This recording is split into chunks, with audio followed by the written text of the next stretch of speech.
In 1987, a late-night television broadcast aired on Channel 6. No one knew where it came from. No one remembers turning it on. Elliot was always a night owl. As a teenager, he spent countless hours flipping through static-filled TV channels in his parents' basement, searching for obscure horror movies or weird late-night programming. One night, he found something that wasn't supposed to exist. Channel 6 had been off the air for years. But as he clicked past dead air, an image flickered onto the screen. A news broadcast. A stiff-looking anchor stared into the camera, unblinking. The timestamp in the corner read 12:03 a.m. The clock in Elliot's basement read 11:47 p.m. The screen flickered, distorting. The anchor's mouth moved, but the audio was warped, stretched into a deep, crackling drone. Then, the picture stabilized. The anchor smiled, too wide, too forced. "We see you, Elliot." Elliot's blood ran cold. The remote slipped from his fingers. His stomach twisted as the camera cut to grainy footage of a basement. His basement. The footage was live. The same couch, the same flickering lamp, the same boy sitting on the floor, staring at the screen. Elliot scrambled to turn the TV off. The power button did nothing. The volume dial wouldn't budge. The broadcast continued, the camera panning slowly toward the basement stairs. Footsteps echoed through the speakers. A shadow stretched across the wall. The camera zoomed in on the stairs. The static grew louder, a high-pitched whine vibrating through the room. Then, movement. Something stepped into view. A figure, blurred and shifting, as if the tape itself was struggling to contain it. Its head twitched. Its limbs hung unnaturally loose. The camera jolted, cutting back to the news anchor. They were no longer sitting at the desk. They were standing directly in front of the camera, their face now pixelated beyond recognition. "Do not adjust your set." The screen cut to black. Elliot never told anyone what happened that night. The TV wouldn't turn back on. Channel 6 never appeared again. But sometimes, late at night, when the static hums just right, he swears he can still hear the footsteps, and the voice whispering through the white noise, "We see you." Some broadcasts should never be watched. If you enjoyed this story, subscribe, and turn on notifications. But if an old TV turns on by itself, do not adjust your set. Cable providers always have a set number of channels, but sometimes, late at night, one more appears. Dan was an insomniac. He spent most nights flipping through television channels, hoping for something to distract him from the silence of his apartment. One night, his remote skipped past the last available channel. Then Channel 77 appeared. He didn't have a Channel 77. The screen flickered, distorted shapes shifting behind thick static. Then the picture sharpened. A woman sat in a dimly lit room, staring into the camera. Her eyes were wide, unblinking. She whispered something, but there was no sound. Dan turned up the volume. Nothing. He leaned forward, straining to read her lips. Then the audio crackled in. "Can you see me?" His stomach twisted. The woman's head jerked slightly, as if she heard something behind her. The screen filled with static for a moment, and when it cleared, she was closer to the camera. Dan scrambled to change the channel. The numbers on his remote didn't respond. The woman's mouth moved again, her whisper barely audible. "Please, turn it off." The screen flickered. The room behind her darkened. A shadow moved in the corner, something large and unnatural shifting just out of view. She whimpered. "It's coming." Dan jumped up, yanking the power cord from the wall. The TV screen went black. For a moment, his apartment was silent. Then, a soft whisper behind him. "Can you see me?" Dan spun around, heart hammering. The television was still off. But in the reflection of the dark screen, the woman was standing behind him. The next day, neighbors reported Dan's apartment door hanging open. The TV was missing. The only thing left was the remote, lying on the floor, stuck on Channel 77. And sometimes, late at night, The static from an unplugged TV hums with a familiar voice, asking you the same question. Some channels should never be watched.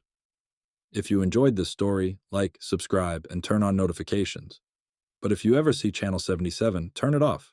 In 1995, a local news station aired a segment that never should have existed. The tape was destroyed, but the footage was never truly gone. Mark worked in the archives of WQKR-7, a small-town news station that had been running since the 1970s. His job was simple: catalog old broadcasts, digitize what was worth saving, and discard the rest. Then he found the tape, a battered VHS, unmarked except for a single piece of masking tape, written in shaky black ink, "Do not air." Curiosity won over caution. Mark loaded the tape into the VCR, static buzzing as the footage began. At first, it was a standard news report, grainy, slightly out of sync. The date stamp in the corner read, August 3rd, 1995. Then the anchor stopped speaking. His mouth continued moving, but no words came out. Behind him, the newsroom lights flickered. A shape flickered, too, just outside the camera's frame. Something standing in the shadows. Mark leaned closer. The tape distorted, lines of static crawling across the screen. The footage cut to black. Then, it resumed. The anchor was still there, but his face had changed. His eyes were too large. His mouth stretched, frozen mid-smile. Then, in a voice that was not his own, "We've been waiting." The screen glitched again, cutting to a series of rapid, distorted clips. The station's empty parking lot at night. A woman standing in a hallway, her face turned toward the camera, though she had no eyes.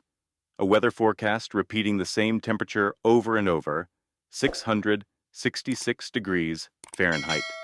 And then, a reflection. Mark's own face, staring back at him from the screen. Behind him, the office lights flickered. The VCR screeched, the sound warping into a low growl. Mark scrambled to eject the tape, but the machine refused. The anchor's voice returned, calm, almost amused. "We see you, Mark." The footage showed the newsroom again, but this time the anchor was missing. Someone else was sitting in his chair, someone with Mark's face. The next morning, Mark didn't show up for work. Security footage showed him entering the archive room, but never leaving. And the VHS? It was gone. Some recordings aren't meant to be found. If you enjoyed this story, like, subscribe, and turn on notifications. But if you ever find an unmarked VHS, do not press play. Shortwave radio stations are full of strange signals. But one broadcast never stopped. Ethan was a radio enthusiast, fascinated by old transmission frequencies. He spent nights scanning the airwaves, listening for forgotten broadcasts, military codes, or lost signals. One night, he found something different. A voice, repeating numbers.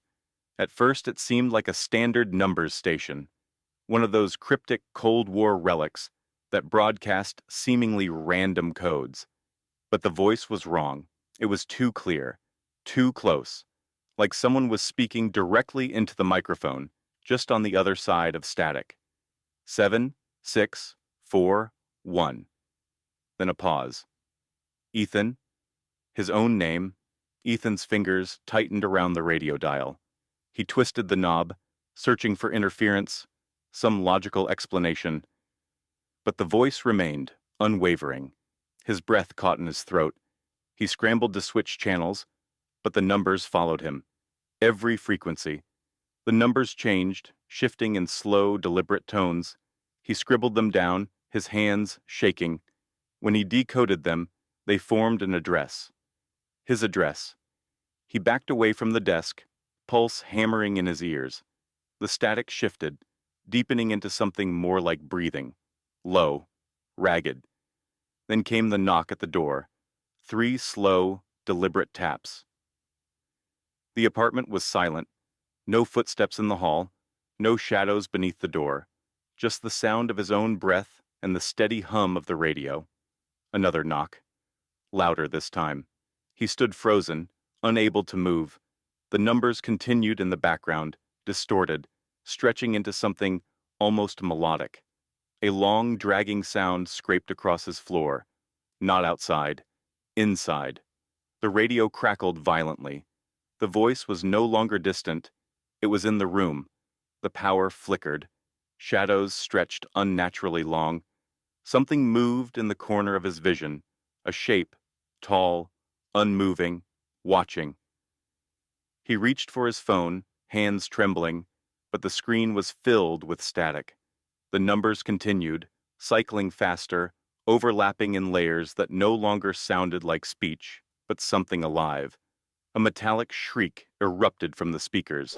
The apartment door creaked open an inch, despite the chain lock.